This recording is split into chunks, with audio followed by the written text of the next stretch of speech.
Hello, friends.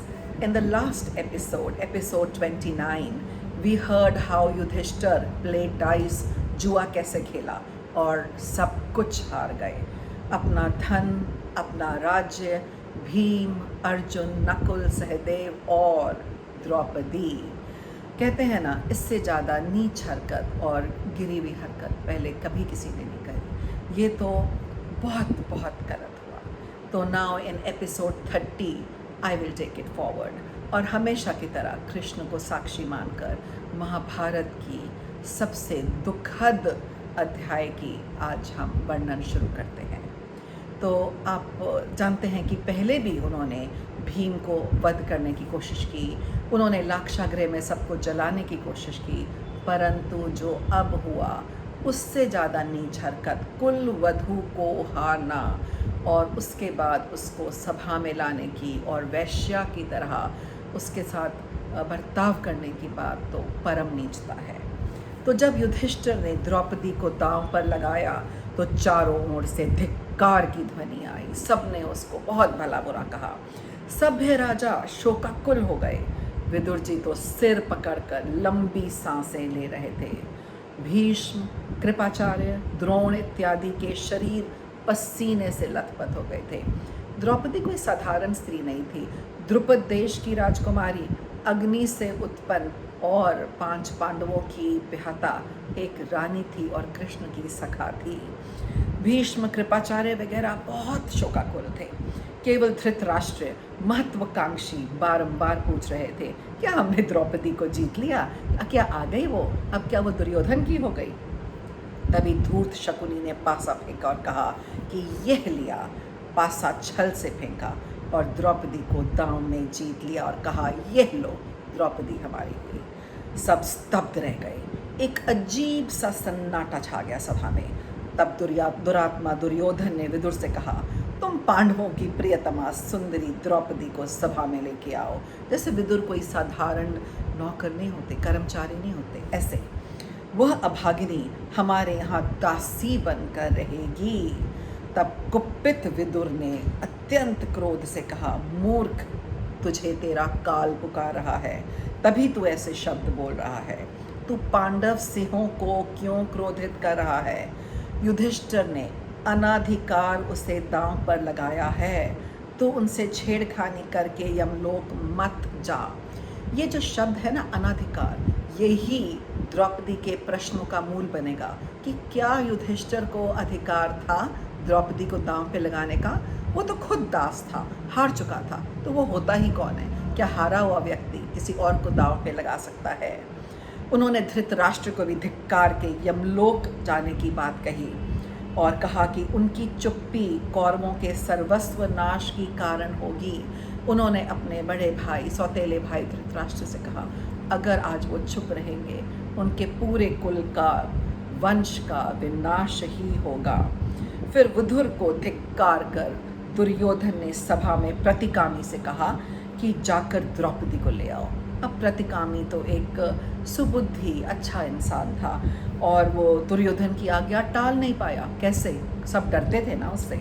और उसने द्रौपदी को जाकर सभा का हाल बताया, सबकी दुर्दशा बताई और कहा कि जुआ ऐसे ऐसे हुआ और पूरा वृतांत सुनाया. उसने कहा कि सम्राट युधिष्ठिर जुए में राजपाट, अपने भाई और अपना सब कुछ दांव पर लगा चुके हैं और आप अब उनकी जीती हुई वस्तु हो और कौरव आपको जीत चुके हैं. उसने कहा कि लगता है कौरवों का विनाश आ गया है. उत्तर में द्रौपदी ने कहा कि धर्म सबसे बड़ी वस्तु है और हमें उसका पालन करना चाहिए. और कहा कि तुम सभा में जाओ और वहाँ के धर्मात्माओं से पूछो कि ऐसे अवसर पर मुझे उनकी कुलवधू को क्या करना चाहिए. ये सुनकर प्रतिकामी वापस सभा में आया और उसका उत्तर पूछा. उस समय सभासदों ने अपना अपना मुंह नीचे कर लिया. ये दुर्योधन का डर था. वो इतना भयभीत थे दुर्योधन से. ये कुरु वंश के पतन का शंखनाद था जो रणभूमि में तो बाद में सुनाई दिया, पर सभा की चुप्पी में भी विनाश का शोर था. इतना शोर था कि सब कुछ बोल ही नहीं पाए और वो शोर इसलिए था क्योंकि सब धर्मात्मा चुप रहे। पांडव बहुत दीन लग रहे थे, पर सत्य से बंधे हुए थे और विवशता दिखा रहे थे। पांडवों की लज्जा पर दुर्योधन को बहुत मजा आया। उसने प्रतिकामी से कहा कि जाकर द्रौपदी को सभा में ले आओ, क्योंकि उसके प्रश्नों का उत्तर सभा में ही दिया जाएगा। वह द्रौपदी के क्रोध से भी डरता था प्रतिकामी, और दुर्योधन से भी, तो बेचारा क्या करता। उसने दुर्योधन की बात टालकर फिर सभासदों से वही पूछा कि इसमें द्रौपदी को क्या उत्तर दूं। इस पर दुर्योधन बहुत चिढ़ गया। उसने सोचा कि ये तो मेरा बात मानेगा नहीं, तो मैं दुशासन को भेजता हूँ, क्योंकि वह क्रूर था, दुर्बुद्धि था, बुद्धिहीन था, और उसकी कोई लज्जा उसमें नाम की चीज़ ही नहीं थी। तो उसने अपने छोटे क्रूर दुर्बुद्धि भाई दुशासन को आदेश दिया कि वो द्रौपदी को सभा में लेकर आए, घसीट कर लाए। हारे हुए पांडव कुछ भी करने का सामर्थ्य नहीं रखते थे। दुर्योधन की बात सुनकर लाल नेत्र लेकर दुशासन पांडवों के निवास स्थल गया और द्रौपदी से बोला, कृष्णे। द्रौपदी का नाम सांवले रंग की वजह से कृष्णे भी था, द्रौपदी भी था, पंचाली भी था। और उसने बोला, कृष्णे, हमने तुझे जीत लिया है और अब लज्जा छोड़, शर्माने की कोई ज़रूरत नहीं है। तू दुर्योधन की ओर देख, अब पांडव तेरे पति नहीं रहे, तू तो हमारी दासी है। अब सभा में चल और कौरवों की सेवा कर। यह सुनकर द्रौपदी का मुख मलिन हो गया और दुख और क्रोध से कांप गई। उसके विशाल नेत्र लाल हो गए और वो आर्त भाव से मुंह ढककर राजा धृतराष्ट्र के रनिवास की ओर दौड़ी। उसे अंदर ही अंदर उम्मीद थी कि वहाँ पे गांधारी और कुंती ज़रूर उसका आर्तनाद सुनेंगी, उसकी करुण दशा देखेंगी और भरी सभा में दुर्योधन को रोकने की कोशिश करेंगी। उसको अपनी रनिवास में रानियों पे थोड़ा विश्वास था, पर पापी दुशासन ने क्रोध से उसे पीछे से पकड़ा, उसे रनिवास तक नहीं पहुंचने दिया और उसके लंबे घुंघराले बालों से खींचने लगा। ये वही केश हैं जो मंत्रपूत जल से सींचे जाते थे और बाद में भीम ने इन्हें दुशासन के छाती के रक्त से धोया, अपनी प्रतिज्ञा पूरी करी। पांडवों का तिरस्कार करने के लिए वह उन्हीं बालों से बलपूर्वक पकड़कर उसे अनाथ की भांति घसीटता जा रहा था। कहाँ पांडवों का निवास और कहाँ सभा, पूरा मार्ग वो उसको एक दीन की तरह, एक अनाथ की तरह बालों से घसीटता हुआ सभा में लेके आ रहा था। द्रौपदी का रोम रोम कांप रहा था और वह निस्सहाय घसटती जा रही थी। अब ऐसे में क्या होना था और क्या हो सकता था, ये बहुत सारे प्रश्न हमारे दिमाग में आते हैं।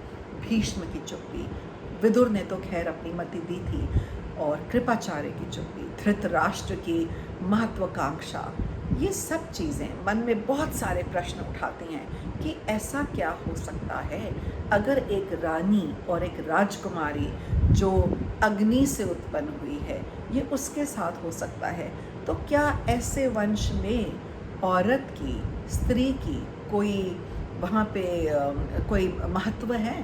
क्या कोई उसको सम्मान देता है? तो ऐसे कुरुवंश को क्या हम सम्माननीय मानेंगे?